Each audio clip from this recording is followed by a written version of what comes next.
Não era uma vez. Bom dia, boa tarde, boa noite pra você! Meu nome é Felipe Azevedo E o meu é Gabriel Coziner. e está começando mais um. Não era uma vez? Fala aí, Gabriel, como é que tá você, meu amigo? Tudo bem? Tô bem, Felipe. E você, como é que estão as coisas? Tranquilo, calmo, empolgado pro nosso podcast hoje. Acho que hoje temos pano pra manga, como sempre. Hoje temos pano pra manga porque a gente tem duas surpresas hoje, Felipe. Quais que são? A primeira é um filme maravilhoso que a gente vai conversar, bater um papo, Ilha do Medo, de Martin Scorsese. E a segunda é que temos um convidado mais que especial, Gabriel. O que a gente faz? A gente fala primeiro do filme ou a gente já chama o nosso convidado? O que você me orienta? Não, vamos deixar o suspense, vamos falar do filme primeiro, dar uma resumida pro pessoal de casa. Então vamos fazer isso. Vamos falar de suspense, por falar nisso, é o tema do filme. Ilha do Medo é um filme de suspense de 2010, de Martin Scorsese. O nome original é Shutter Island, que é um mistério que acontece em um hospital psiquiátrico que fica localizado em uma ilha. Ou seja, toda a ilha é o hospital psiquiátrico. Então, imagina esse pano de fundo de um hospital psiquiátrico para um mistério. É maravilhoso. Então, o detetive chega para investigar um sumiço que aconteceu ali, um dos pacientes desapareceu. Então, toda a trama é a história desse detetive e as descobertas que ele vai fazendo durante o filme. Então é um mistério, é aquele tipo de filme que vai entregando para você o que está acontecendo bem aos poucos, apesar de desde o começo já estar entregando na sua cara. É o filme dos detalhes, né, Gabriel? Exatamente. Exatamente, Felipe. E para isso a gente trouxe nada mais nada menos que um convidado chamado Rafael Coziner. Aê! Salve, E Rafa! aí, pessoal? Muito obrigado por aceitar o convite, estar aqui com a gente, cara, desde já. Que é isso, é um Obrigado, Rafa. prazer estar aqui com vocês. Se apresenta aí pro pessoal de casa. Bom, acho que, né, já apresentou um pouco, mas vamos lá. Meu nome é Rafael Coziner, eu sou estudante de psicologia da PUC de São Paulo, estou finalizando a graduação agora esse ano, então estou no meu quinto ano, né, de graduação. E já faz aí 3, 4 anos que eu venho trabalhando na área de saúde mental, venho pesquisando sobre isso, estudando e me dedicando bastante. E acho que é algo que tem bastante a ver com o filme que a gente vai discutir hoje. Exatamente, Rafa, tem bastante a ver com o filme, por isso que a gente achou interessante, por isso que a gente agradece muito pela tua presença, porque você tem bastante vivência no que a gente vai conversar, então é bom, vai enriquecer muito o nosso papo, porque é um filme que se trata, no fundo, de saúde mental, não é? Sem dúvida, sem dúvida. E eu gostaria de falar, até pro ouvinte, a gente de cara já vai jogar spoiler, hein, pessoal? Então contém spoiler. E eu vou dar já uma introdução para a gente poder estar na mesma página, nós três e você aí de casa, e que a gente já vai jogar aí o spoiler na cara de vocês, que o Ted, na verdade, é o Andrew Ladies, que é quem ele realmente está atrás, no final das contas, né? Ele está indo lá nesse hospital psiquiátrico para resolver um caso, mas na verdade ele está indo resolver um caso dele mesmo. Então fazem um grande psicodrama ali, bem entre parênteses, para ele tentar entrar na realidade de quem ele é. Então a gente já joga aqui a informação para a gente poder estar na mesma página e começar essa conversa com o nosso convidado e com o Felipe. Perfeito, eu queria perguntar pro Rafa se ele já tinha assistido esse filme antes, ou se assistiu pela primeira vez para conversar com a gente, como foi, Rafa? Cara, já tinha assistido sim, já tinha assistido acho que 2 vezes pelo menos, assisti mais uma para estar aqui conversando com vocês. E, de fato, assim, é um filme sensacional, sensacional, muito bem estruturado, é demais, assim, e toca aí em vários assuntos que acho que a gente vai poder explorar um pouco aqui hoje. Sem falar desse elenco, né, Gabriel? Sem dúvida, sem dúvida. O elenco é absurdo, assim. O Leonardo DiCaprio, né, sinceramente, eu sou fã dele, mas nesse filme, para mim, é como se ele entregasse tudo. O diretor, o roteiro, tudo maravilhoso, mas em especial o Leonardo DiCaprio é uma coisa de louco, assim. Sim, até porque a trama do filme, assim, o núcleo da trama é um acontecimento muito trágico, muito de uma pessoa que estava com problemas de ordem de saúde mental. Então, essa cena do núcleo da questão, quando a gente consegue entender o que está acontecendo, o que foi que causou tudo isso no personagem principal, não é? Então, eu esqueci também o que eu tava falando. Totalmente. Perdi aqui o fio dessa parte. Causou aqui, ó. Sumiu. Ah, pronto, lembrei da atuação. É a atuação, lembrei. Então, esse núcleo causou essa atuação do DiCaprio que realmente ele encontrando. A gente já fala da cena? Acho que sim, né? Porque não tem como. Ele encontra as 3 filhas, acho que são 3 filhos, mortos em um lago, porque a mulher dele, que já estava mostrando para ele antes que tinha algumas questões psicológicas, ela já tinha incendiado o apartamento deles, não é isso? E ele levou, mudou de casa com a família para um jardim, e nesse contexto a mulher dele acaba afogando os próprios filhos. Então a cena dele encontrando os filhos e não consegue lidar, olha nos olhos da mulher, ela não está entendendo o que está acontecendo e ele acaba então matando ela. Então é isso que tira a consciência do nosso personagem principal. E aí começa toda a trama do filme. Acho que não sei se deu para dar uma introduçãozinha. Não, acho que é isso mesmo. Acho que já dá um bom panorama do filme, do que acontece ali, mas é isso. Ele é um cara ali que passa primeiro, né, por uma questão de guerra. Ele estava presente na Segunda Guerra Mundial, então já tem uma questão muito forte ali, um trauma que ele passa de ver uma série de pessoas mortas no campo de concentração. Então já é algo bem impactante, assim. E posteriormente, quando ele volta, né, para a vida normal, aí ele começa a ter problemas, né, de ordem da saúde mental e também em relação ao uso de álcool, que é muito intenso, ele começa a beber muito.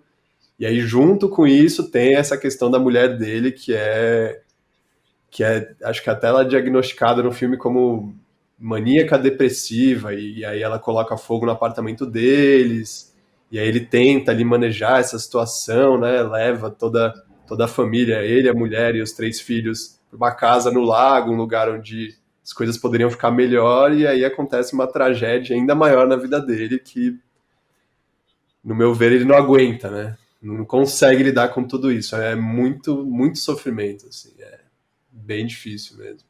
É muito legal o que você está falando, porque você vê como funciona o mecanismo de defesa.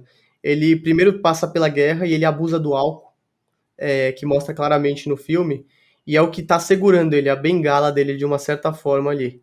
E aí depois que acontece a tragédia da mulher com os filhos e ele matar a mulher, foi muito forte ao ponto dele conseguir inventar uma história totalmente diferente na cabeça dele para não conseguir viver na realidade. Isso é muito louco. Isso é muito louco. E aí é a trama do filme. Ele criou na cabeça dele, depois que isso aconteceu, ele criou uma história na cabeça dele, de que a mulher dele, na verdade, havia morrido num incêndio que havia acontecido antes no apartamento, e que um tal de Andrew foi quem incendiou o apartamento e matou a mulher dele. E ele depois continuou como detetive, e era essa mentira que ele acreditava de verdade. Então ele assumiu esse outro personagem, Ted. Então, aí a partir disso, dessa confusão e dessa violência que ele expressava, houve um embate terapêutico. Então, são 2 psiquiatras com 2 visões diferentes. Eu entendi certo, Rafa? Sim, basicamente é isso, né? Cada um ali vai ter uma visão mais chegada para um lado. Aí você pode falar um pouquinho dessas 2 visões, porque uma é um pouco mais humanitária, né? A outra Exato. parece que é um pouco, eu não sei, eu li pouco. Acho que primeiro é importante colocar que, apesar deles terem visões diferentes, eles estão numa mesma instituição ali, né? Então, são 2 profissionais que estão dentro do hospital psiquiátrico e que sabem e admitem uma série de procedimentos e coisas que acontecem ali dentro que desrespeitam e muito os direitos humanos das pessoas, né? Então, apesar disso, ainda assim, um deles ali vai para um lado onde ele acredita que, se você tentar compreender o paciente através da fala, e ir mais nessa direção, você pode ajudar ele ali de diversas formas a elaborar, a conseguir compreender melhor isso que aconteceu na vida dele. E um outro que vai numa vertente bem técnica da coisa, que é essa pessoa tá perdida, e o que eu posso fazer para ajudar ele é, por exemplo, tirar um pedaço do cérebro dele, que aí pelo menos ele para de ser violento, ele fica mais dócil, né? Mais tratável, como eles colocam no filme. Então são duas visões bem diferentes, mas que estão dentro do mesmo contexto ali, né? Dessa Ilha do Medo. Perfeito, perfeito. E é legal como o filme mostra a trama. Começa do nada num barco, onde dentro do barco o Ted, a princípio o Ted, né, que é quem ele acha que ele é, conhece o novo parceiro dele já no barco, que só tem eles dois, e o capitão. E eles chegam na ilha e todos os policiais parecendo que tem alguma coisa contra ele, assim, um filme que apresenta, como o Felipe falou, de cara qual é a realidade. Só que você só vai entendendo, e eu não digo às vezes, eu não entendi no primeiro filme. No primeiro filme eu ainda queria entender como se, na verdade, estão enlouquecendo esse cara. Que esse lugar é pra enlouquecer as pessoas, entendeu? Eu tava nessa brisa no começo. Eu acho que faz parte, viu, Gabriel, da estratégia do Scorsese. Ele, olha só, esse contexto de hospital psiquiátrico é perfeito para um mistério, para você não saber o que está acontecendo. Então, é justamente tentar entender o que está acontecendo que tira a gente da verdade do que está acontecendo, porque nos detalhes ele colocou tudo. Então vamos lá. É como se. Foi muito legal você ter falado, Rafa, dessa forma, porque eu, por exemplo, tinha essa visão de que um dos psiquiatras tinha uma visão melhor do que o outro. E o outro era menos, sabe? Mas, sabe, foi interessante o que você falou, já deu uma. Mudei um pouco a visão. Agora, sim, é como se um dos psiquiatras, o que quisesse tirar a parte do cérebro, cedesse ao outro uma última tentativa. Então eles começam a fazer o seguinte: eles pegam toda a mentira que ele inventou na cabeça dele e fala, vamos lá, com o intuito de trazê-lo de volta à consciência do que aconteceu. É isso? Eu entendi certo, Rafa? Sim, é meio por aí mesmo, assim. Eles vão, acho que a trama do filme inteiro, né, é um modo aí de tratamento onde eles vão fazer ele reviver toda essa mentira, mas que de certo modo também é a verdade ali para ele, né? Ele acredita nessa história. É isso que ele vive. Ele é essa pessoa, ele acredita nisso. Então eles vão tentar fazer ele reviver tudo isso para que ele enxergue o quão absurdo é e talvez ele conseguir ter um momento ali onde ele consiga ver o que realmente aconteceu e que não é aquela história toda que ele inventou na cabeça E que deu deles, certo. né? Sim, deu certo. Exato. Enfim, né, no Exato. final do filme você vê que dá certo Entre ali. aspas, né? Deu certo, né? Eu gosto muito dessa brincadeira que ele faz, porque é como você vê, você se questiona a todo momento, e você falou, o hospital psiquiátrico é perfeito para isso. Eu acho que também tem uma crítica aí, que, sabe, ali dentro todo mundo é doente, e não tem, o paciente não tem, também não tem essa voz de uma certa forma. Então mostra, tentando dar uma voz pro paciente, enfim, é muito interessante isso. O Rafael pode falar muito melhor, mas a partir do momento que você bota num quadrado e fala ali tem louco e bota uma pessoa ali dentro, ela já deixa de ter voz. E muito mais fácil quando você medica ou tira um pedaço do cérebro dessa pessoa, porque você tira a pouca voz que ela poderia ter também. Perfeito.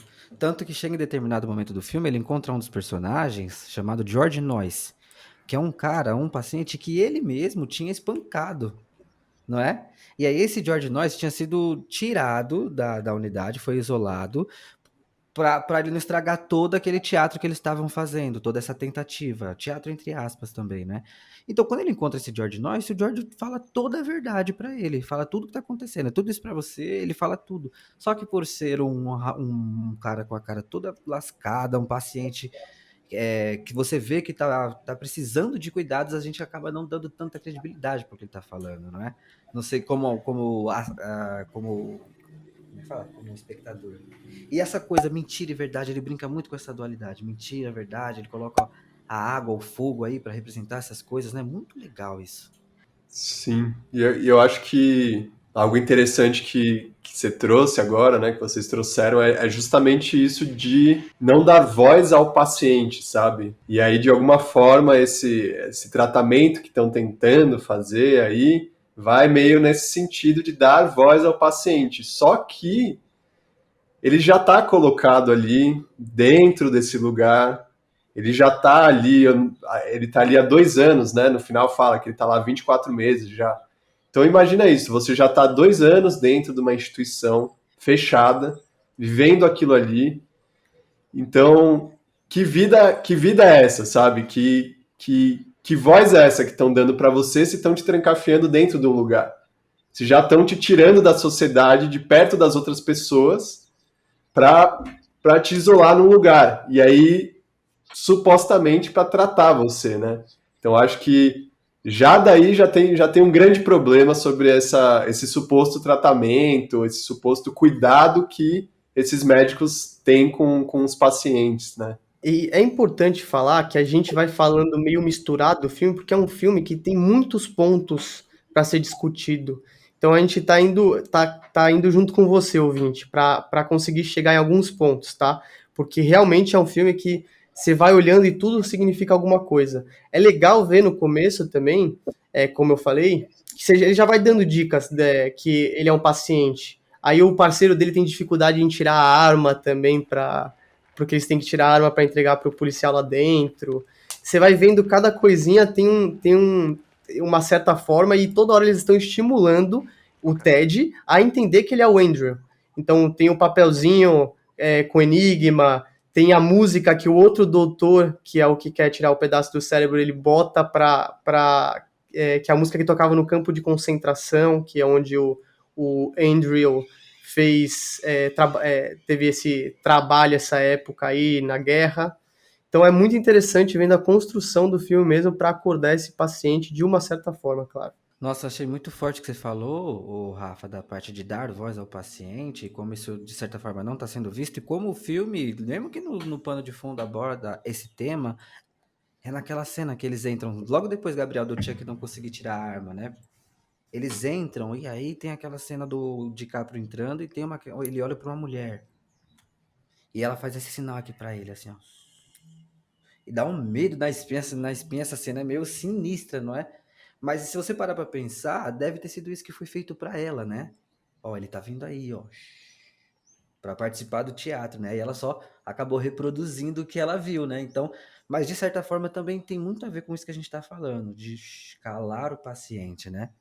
E aí você tem o contexto do que aconteceu foi o seguinte, a mulher dele botou fogo no apartamento e depois afogou as crianças no lago. Então você tem o fogo e você tem a água.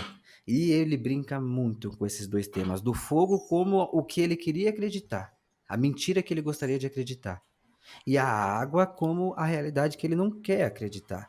E todas as cenas que envolvem essas duas verdades, as duas verdades, né? A verdade que ele está acreditando e a verdade que o que aconteceu, o tempo todo eles trazem essa brincadeira do fogo presente e da água presente, né, Gabriel? Foi o que a gente notou na última conversa. Total, total. É muito interessante isso, porque ele tem, como o Felipe falou, a água é como se fosse a verdade, de uma certa forma. Então, e você vê que toda hora que tá tendo alguma coisa descoberta, tá chovendo, ele tá em contato com a água, ele tá entrando na ilha, ele fica com medo da água. É muito interessante a hora que eles estão falando com alguns pacientes no interrogatório, a mulher, ela dá um indício de alguma verdade para ele, e aí ela vai beber o copo d'água e não aparece o copo na mão dela. Ou seja, ele não tá pronto para essa verdade, então desaparece. E aí uma hora ele vê a Rachel Solano que ele acha que e na verdade a primeira coisa que ele faz é botar a mão no fogo ali para esquentar a mão. Então mostra isso mesmo, a construção da mentira como fogo e a construção da verdade como água. Eu não sei se você reparou isso, Rafa, você conseguiu dar uma olhada, né, nessa brincadeira aí? Não, não tinha reparado, tô pensando agora aqui que vocês estão falando, mas realmente o tempo inteiro no filme tem coisas que vão pegando isso, né? Então a tempestade que está acontecendo, que na realidade não está acontecendo, né? É aquela coisa que é uma tempestade ali criada na cabeça dele. O interessante é isso, né? Que todo o filme inteiro, o modo como filma, o modo como mostra todas as coisas, é ele vendo. Então aquilo é verdade, de certo modo, né? Ele tá vendo aquilo. Mas realmente a água e o fogo vão aparecendo ali a todo momento. Ô, Rafa, tem uma cena que pode simbolizar muito bem isso pra você. Ele tá no começo do filme atrás do fogo o tempo todo, né? Então, quando ele encontra esse George, que foi o cara que ele espancou e que acabou contando toda a verdade pra ele, olha, tudo isso é um teatro pra você, foi você que me espancou. Na hora que ele fala toda a verdade, o DiCaprio tá conversando com ele no escuro e tem uma cela entre eles. E a única coisa que tá iluminando ali é o fósforo, não é? E aí na hora que ele fala toda a verdade, o fósforo apaga, tuf, o fogo some. E aí você tem aquele lampejo de verdade. Mas aí ele na hora já sacode assim, pega outro fósforo e acende e começa a já interrogá-lo de novo como detetive. Não é? Então, nossa, essa cena eu achei bem simbólica nessa questão do fogo. Mas isso aí, é disso que se trata, né, Gabriel? Isso que o Scorsese fez, um filme vivo, uma obra viva. Esse tipo de detalhe da água e do fogo, você tem que assistir 10, 15 vezes para pegar. E tem muitos detalhes assim. Total, total. O fogo e a água toda hora aparecem no filme, se vocês repararem. O Ted, ele toda hora tá fumando. E quem acende o cigarro dele é o próprio Dr. Shimon, né? Que é o Chuck, que é o parceiro dele. Então ele que vai acendendo o fogo.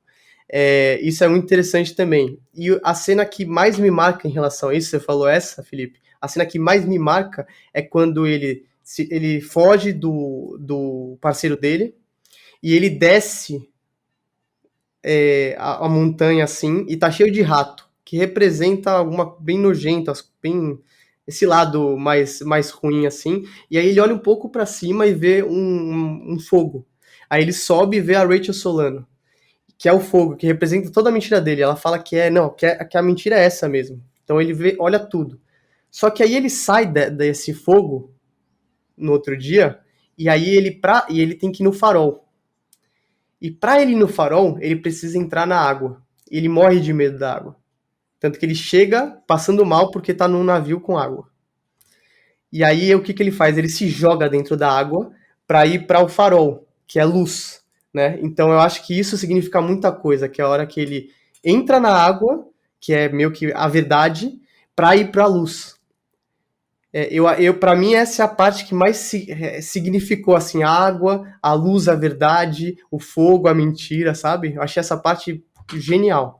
E como que essa busca pela verdade é cheio de, se for nessa pegada mais simbólica, né, do farol, mas como até chegar na luz, ele abre ali acho que 3 portas que estão vazias, né? Então é um processo, você tem que ir subindo a escada, você abre uma porta, tá vazia, não tem nada. Abre outra porta, vazia, não tem nada. Abre a terceira porta, vazia, não tem nada. Você fala, o que tem aqui? Ah, desculpa o palavrão. Tudo bem. Mas é bem interessante mesmo. Não tinha pensado por esse lado. Então, Rafa, você falou que parece que tudo se trata da cabeça dele, do mundo interno dele, e é verdade, até o nome, se você parar pra pensar, Ilha do Medo, parece que trata-se de um lugarzinho dentro dele mesmo, ali, que ele tem medo de olhar, não parece? É uma coisa meio que tudo se passou dentro do cara, assim, sabe? Pra mim, depois de, sendo sincero, eu acho que eu já assisti o filme umas 8, 9 vezes. O quê? Não acredito. Porque eu sou muito fã mesmo do filme e a gente já tá na segunda discussão desse filme.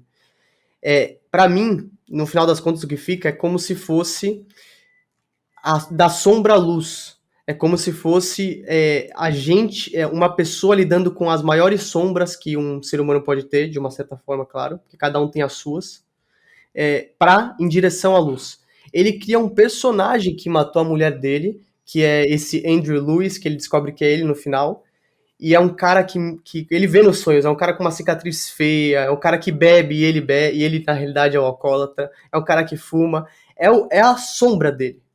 Só que ele não consegue ter contato com a sombra dele para conseguir ir para a luz. Então ele cria um outro mundo para isso. E quando ele consegue ter contato, é quando ele consegue ir mais longe na sombra dele. Ele precisou ir o mais longe possível, mais longe na ferida. E essa é a vida, né? A gente vai o mais longe possível dentro da ferida, da sombra, para conseguir chegar na luz. E é isso que o filme representa para mim. É a jornada do herói, assim. E do mais sombra até o mais luz possível. O cara escolheu viver na sombra, mas através da luz. Ele primeiro foi pra luz. O cara que você diz é o próprio Andrew. Isso. É porque dentro tem um momento que ele sonha com o Andrew, né? Que na verdade ele tá indo lá pra descobrir quem é o Andrew. E aí ele sonha até com a cara do cara, ele vai na ala C lá pra achar esse cara. Ele inventa esse Andrew como se não fosse ele é o Andrew. Mas ele inventa um personagem pra ele. E o cara é um bizarro, é um louco, com uma cicatriz, que gosta de morte, que bebe, que não tem problema com matar as pessoas. Ele fez esse personagem pra esse cara, que na verdade é ele, que na verdade é a própria Sombra. Porque na cabeça dele foi esse cara, na história que ele criou pra ele viver, foi esse cara que incendiou o apartamento dele e matou a mulher dele. E na realidade, quem foi que matou a própria esposa dele? Foi ele mesmo. Então trata-se dele da externalização de alguns aspectos dele ali, que ele vai, parece que recuperando, né? Um processo. Nossa, o que você falou é muito legal, um processo. E tem uma coisa é bem simbólica no filme, que é um detalhe bem sutil, que é o band-aid. Ele passa o filme desde o começo com um curativo na testa, se vocês repararem. E aí, conforme ele vai chegando mais perto da verdade do que aconteceu, esse curativo vai ficando mais gasto. E aí, quando ele consegue entender tudo o que aconteceu, é quando cai de vez. E aí eu queria ouvir você, Rafa, porque essa última cena, ela é espetacular. Ela é maravilhosa. Pessoal, porque assim, deu certo, esse procedimento conseguiu trazer ele para a realidade do que aconteceu, e a partir daí, ele tem uma escolha. E eu queria ouvir você, Rafa, de verdade, dessa cena aí, porque eu não tenho muito o que falar. Já assisti 1000 vezes e sempre fico impressionado, sabe? É muito bom. Então, assim, o Gabriel até colocou que ele escolheu esse personagem, né? Criar esse personagem para ele conseguir lidar com tudo isso. E aí agora você falou, né, que no final ele tem uma escolha ali. E eu acredito, vendo o filme, que no final, de fato, ele tem uma escolha, sabe? De fato, no final, aparentemente, ele toma ali consciência, né? Ele consegue compreender melhor, mais claramente as coisas que aconteceram na vida dele, quem é ele, que história é essa que ele inventou. E aí, a partir disso, decidir se ele quer viver com isso ou se ele prefere que arranque um pedaço do cérebro dele para ele esquecer, né? Porque difícil, muito difícil lidar com tudo isso que aconteceu na vida dele. Mas voltando um pouco na fala do Gabriel, eu acho que no início, digamos assim, quando ele tá dentro desse personagem, provavelmente quando ele vai para essa instituição, que ele cria toda essa história, é difícil falar que passa por uma escolha, né? Porque, cara, eu não posso dizer que ele escolheu criar essa fantasia. Eu não sei disso, sabe? É tanto sofrimento, é uma vida com tantas coisas que aconteceram ali que desencadeou aí nesse transtorno, nessa questão aí que ele tá passando e nesse personagem que se cria, né? E de tudo isso que vai acontecendo no filme. Então é difícil, assim, porque é muito comum a gente olhar, por exemplo, para um paciente que tem um quadro aí de algum transtorno, alguma coisa, e colocar toda a culpa em cima dele, sabe? É culpa dele, ele escolheu isso, ele escolheu viver dessa forma, e já que isso é culpa dele, a gente pode fazer o que quiser com ele, ou ele que lide com isso é problema dele, algo nesse sentido, sabe? Então, só assim, né, tomando um cuidado um pouco com esse discurso que a gente vai tendo, que é algo que está muito enraizado. A gente costuma culpar muito as pessoas, assim. Nossa, muito bom, muito legal isso, Rafa, que você falou. É importante de ser falado, inclusive. Eu vou aprendendo aqui, me reconstruindo e aprendendo cada vez mais. Isso é muito legal para o nosso pessoal também que está ouvindo. Agora tem uma coisa, é interessante isso que ele vai fazendo também. Ao mesmo tempo que ele vai entregando o presente, ele vai aos poucos entregando o passado. Então, é uma característica de algum dos filmes do DiCaprio, se você observar. Você vê a origem também. Foi um trauma muito. Ele perdeu a esposa, doeu muito, depois ele começa toda uma busca. Então é como se fosse um padrão, assim, de você entender o passado para entender que o presente é compreensível. sabe? É o que é, não tinha como ser diferente, é aquilo ali, sabe? Parece que o DiCaprio, ele vive num crossover, assim. Pra mim, parece isso, sabe? Na origem tem as crianças também, que ele não consegue acessar elas. Aí tem o Titanic, problema com água, sei lá, pra mim o cara vive em um eterno crossover, é muito doido, assim, Uhum. as histórias dele. Primeiro que os filmes são sempre muito fodas, mas, sabe, parece um eterno crossover, assim, ele como ator. É muito interessante. Sincronias, né?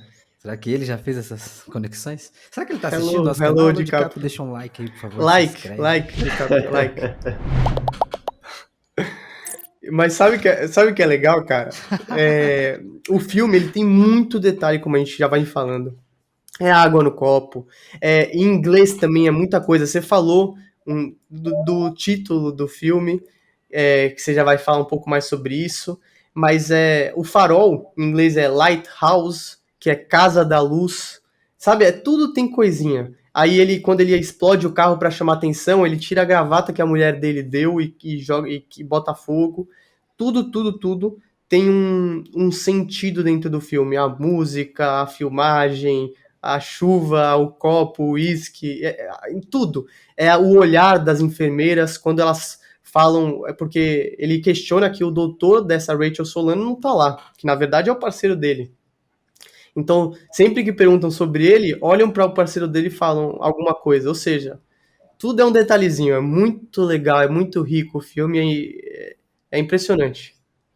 Sim, e quando você já assistiu e você já sabe o final e do que se trata toda a trama, aí você nota muito mais que toda fala que tem com ele é direcionada para esse suposto tratamento que estão fazendo, né? Então a todo tempo as pessoas falando, colocando coisas ali para ele, tipo, ó, sabe? Vai se ligando. Algo nesse sentido, assim. E entra dentro do que você falou, dentro de outro contexto você estava falando, mas é um filme que os detalhes, são detalhes que falam muito. As coisas que a gente costuma ignorar. Um gesto que é feito de acender o fósforo durante um diálogo, ou o olhar de um policial desinteressado no meio de uma suposta busca. São coisas que a gente costuma ignorar, mas que estão sendo entregues assim, sabe? Então, de verdade, é um filme, por isso que eu chamei de uma obra viva. Porque quanto mais você assiste, mais coisas você vai se somando. Nunca é, sabe? São muitos detalhezinhos assim. Os próprios ratos que apareçam. O George tinha falado para ele que tudo aquilo tinha a ver com a podridão do rato, não é? E aí depois ele começa a ver os ratos. É como se tudo fosse passando na mente dele mesmo. E tudo, né? Porque até o simbolismo, assim, por que fogo? Por que água? Água é a origem da vida, é a verdade. Fogo é proteção. Não Uau, é mentira. Fogo é proteção. Ele tá se protegendo. É um mecanismo de defesa dele. Como é que você tem acesso a tanta dor, Felipe? cacete. Você passar por uma guerra, você vê tanta morte, você chegar em casa e ainda ter morte, a mulher endoidar, você como é que você faz? Olha a situação dele, tipo, é a mulher, a mãe dos 3 filhos dele, o que ele faz? Ele tem que falar que ela é louca depois de tanta loucura. E aí no final ele mata os filhos, ela mata os filhos, e no final ele mata ela. Olha quanta coisa, pelo amor de Deus. Então ele tá se protegendo, na verdade, criando a história. E esse é o final do filme. Ele fala: o que é melhor, viver como um monstro ou morrer como um homem bom? Ele joga o questionamento pro próprio parceiro dele, que é o detetive. E ele escolhe conscientemente deixar de ser um monstro. Porque não tem como acessar tanta dor.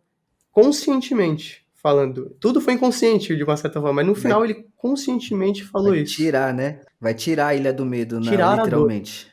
E um detalhe que fala é que na hora que ele fala isso, ele pergunta: o que que é melhor? Viver como um monstro ou morrer como um bom homem? E aí ele levanta, deixa o cigarro e levanta, aí o parceiro dele fala Ted, e ele já não ouve, não vira pra trás, porque ali ele não é mais Ted. Ali ele sabe quem ele é. Ali ele é Andrew. E ele tá indo conscientemente pra escolha dele. Não, é o que eu falei, eu acho que nesse final do filme, de fato, é isso, talvez esse suposto tratamento aí tenha sido efetivo em certo ponto, sabe?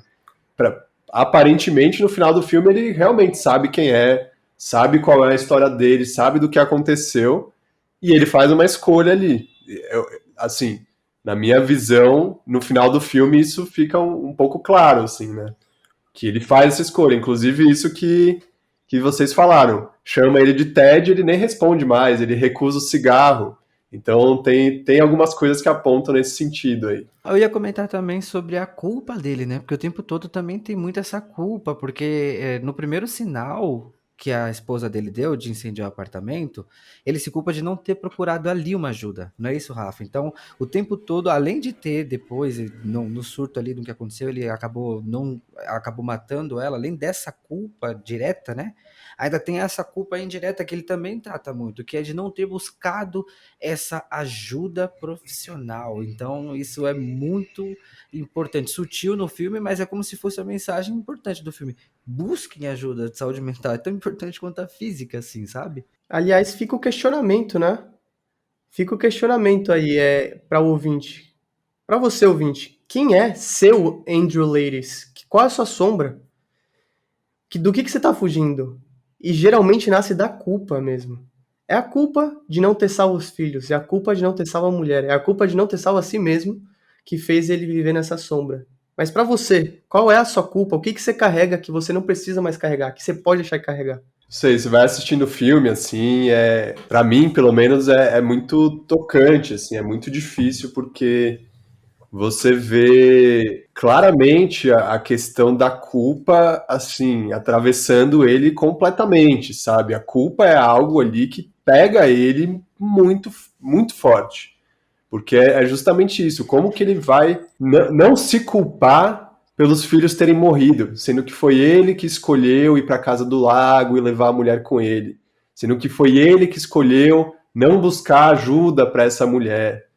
E também tem uma culpa aí da guerra, né? Que aí era algo que, no meu ver, estava fora das mãos dele, né? Ele não tinha como controlar aquilo. Não tinha nem como controlar a mulher e toda a situação, também não tinha. Mas é muita culpa que ele carrega, muito. Isso vai ficando cada vez mais claro no filme. Que ele não como que vai aceitar, sabe? Essa situação. É muito difícil, assim. Muito difícil. Muito sofrido.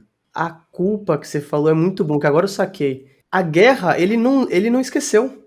Nem como Andrew Ladies, nem como Ted. É a única coisa que ele lembrava. Porque aí, como você falou, não era culpa dele. Mesmo sendo muito forte.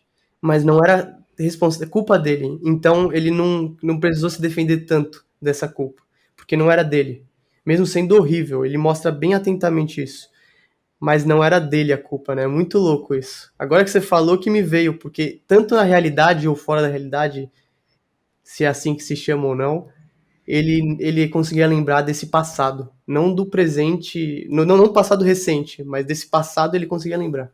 E a guerra está totalmente ligada com tudo o que aconteceu, porque a partir da experiência traumática de guerra, ele, para lidar com tudo aquilo, com todo aquele horror, ele começou, como o Rafa falou no começo, a apresentar um quadro de alcoolismo, né? Então ele bebia bastante, não é? Então é dentro desse quadro de alcoolismo que ele meio que não viu ou não quis procurar essa ajuda. Então é tudo dinâmica, né? Uma coisa que vai levando a outra, né? Você vê? É isso. Ou quando ele começa a beber ali, né, e mostra que ele tinha um uso problemático com álcool ali, é uma forma de lidar com esse sofrimento mesmo. E é algo que, assim, a gente vê vastamente no mundo que a gente vive. Não necessariamente só, né, drogas. Pode ser uma série de coisas. Pode ser comida, pode ser excesso de alguma outra coisa. Assim, existem milhões de maneiras de você lidar, né, com sofrimentos da vida. O modo que ele achou ali foi através do álcool, foi bebendo. Que aquilo, pelo menos de alguma forma, conseguia amenizar tudo aquilo que ele tinha passado na guerra. Mas depois do que acontece com a mulher dele ali, com os filhos, aí nem o álcool já estava dando conta, assim. E aí já vai para um outro lado da história, né? Enfim. E é muito louco que ele tem muita dor de cabeça também, né? Agora lembrando que a gente tá falando disso. Ele tem muita dor de cabeça, assim, como você vê que o problema é na cabeça mesmo.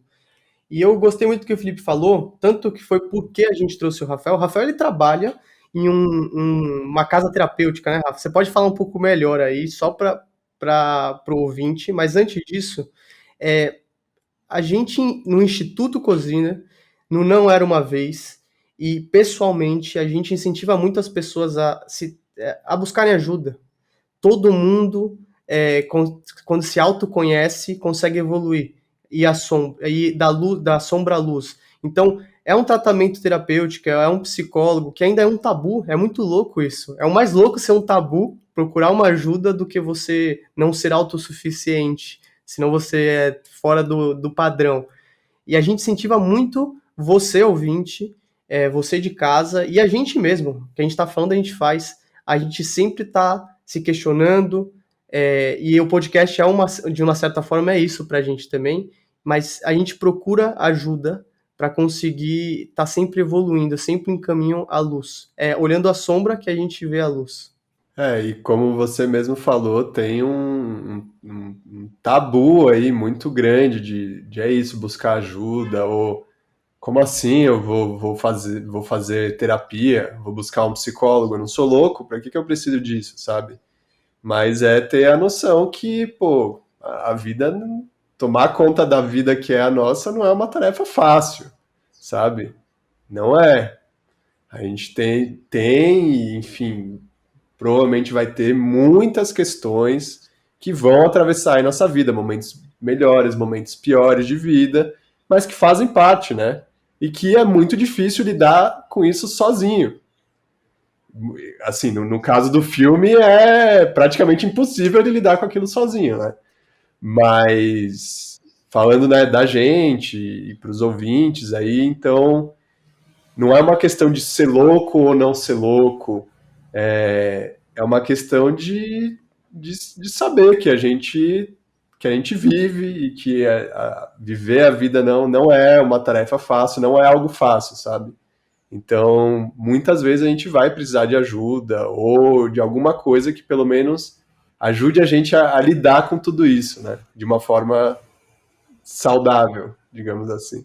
Ô, Rafa, e parabéns, viu, pelo teu trabalho e parabéns também pelo... Acho que, de verdade, o trabalho de redução de danos é muito bonito, além de tudo que você tem se dedicado nessa questão, e agradecer também pelo que você me ensinou. Algumas coisas foram legais de eu ressignificar aqui. E até para o nosso pessoal que está assistindo também, eu acho muito importante, agradeço mais uma vez. Acho que eu não tinha reparado o quanto esse filme Ilha do Medo é um filme de questões com esse tema profundo, essencial, saúde mental, sabe? A gente tinha conversado já sobre esse filme em outros momentos, mas a gente foi para a simbologia, né? Para as coisas, para as representações, mas na alma parece que o que tá é saúde mental mesmo nesse filme. Então o Martin Scorsese conseguiu transmitir essa mensagem de uma forma brilhante demais, na minha visão, muito brilhante. Ô, Rafa, e o tratamento deu certo? Então, é meio que isso, né, que, assim, fui apontando aí de algumas formas, vocês foram trazendo também. É complicado falar que deu certo ou que não deu certo, sabe? Eu acho que pro objetivo deles ali, deu certo. Aparentemente deu certo. É isso, no final do filme, ele consegue até falar isso. Eu sou Andrew Leiras, eu matei a minha mulher na primavera de 85, acho, não sei, não vou lembrar a data exatamente. E aparentemente no final ele faz uma escolha ali porque ele conseguiu compreender a história dele ali, o que aconteceu. Agora, se posteriormente isso teria uma continuidade, se ele, enfim, conseguiria melhorar, não sei, não dá para saber, né? Não dá para saber. E acho que justamente por tudo isso, por ele estar dentro dessa instituição, por nessa instituição acontecer uma série de coisas ali, uma série de violências com os pacientes, por ele não estar na vida, e aí talvez, né, na vida real, ele está ali num encurtamento da vida dele, ele está dentro de um lugar. Aqui, o mundo dele se tornou aquilo, sabe? Mas não é o mundo que está lá fora. Então é bem diferente ele lidar com aquilo ali dentro e lidar com aquilo fora daquele lugar, fora daquela instituição. Então deu certo, mas não sei também, assim. Acho que não ajudei muito, né? Não, você falou algumas vezes um termo legal, que é o aparentemente. Aparentemente. Então, existem coisas muito mais profundas a serem avaliadas. Cara, muito bom estar aqui com vocês, de verdade. Esse é uma obra de arte. Perfeito o filme. E é por deixar em aberto muita coisa que eu acho que é perfeito. A vida não é fechada mesmo. E eu queria saber de vocês, se vocês têm alguma consideração final, algum recado final. Abre o coração aí. Eu tenho uma coisa, inclusive pegando uma cena do filme que acontece logo no início, mas que para mim é muito, muito significativa, porque já vai dar o tom da conversa ali, do que vai acontecer.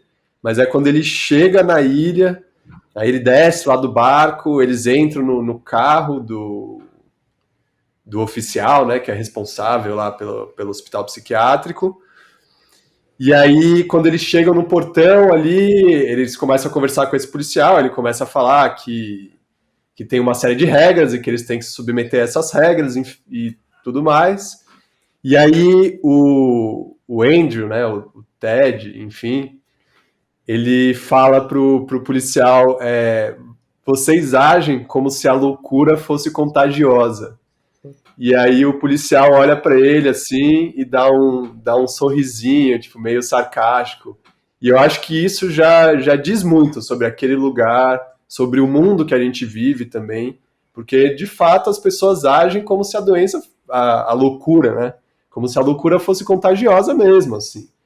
E não só a loucura, várias outras coisas, tá? A gente está atravessado aí por uma série de preconceitos, por uma série de coisas. Mas há tanto tempo, historicamente, a gente tem uma história da loucura que é considerada como uma possessão de um demônio, ou como se fosse algo que poderia passar para o outro, e aí a partir disso a gente vai isolando essas pessoas, né? A gente vai trancafiando elas em hospitais psiquiátricos, hoje em dia em comunidades terapêuticas, que é o que a gente tá vendo aí se alastrar pelo Brasil. Então, é algo que acho importante prestar atenção, porque, no fundo, são pessoas, e são pessoas que sofrem assim como a gente, sabe? Então, acho que é uma postura de ter respeito pelas pessoas e uma postura de tentar compreender o sofrimento daquela pessoa, ao invés de apontar ela como culpada pelo estado que ela tá, ou um louco que não pode estar solto por aí, porque se estiver solto por aí vai fazer mal para os outros. Então, acho que era isso que eu queria falar. Maravilhoso. Eu sinto mesmo que a gente está no processo ainda, como humanidade, de aprender a lidar mesmo com essas questões de saúde mental. E é bom a sua contribuição com o nosso programa, Rafa. Muito obrigado. Eu não tenho nem o que falar mais, Gabriel. Depois disso daí eu deixarei esse recado final aí. Fecha a conta, passa a régua, deixa o like, se inscreve no canal aí. É isso mesmo, só agradecer vocês, ouvintes. Valeu, Rafa, por ter participado. E é isso. Toda sexta um vídeo novo para vocês. Falou! Falou! Falou, obrigado, gente. Valeu, Rafa, obrigado.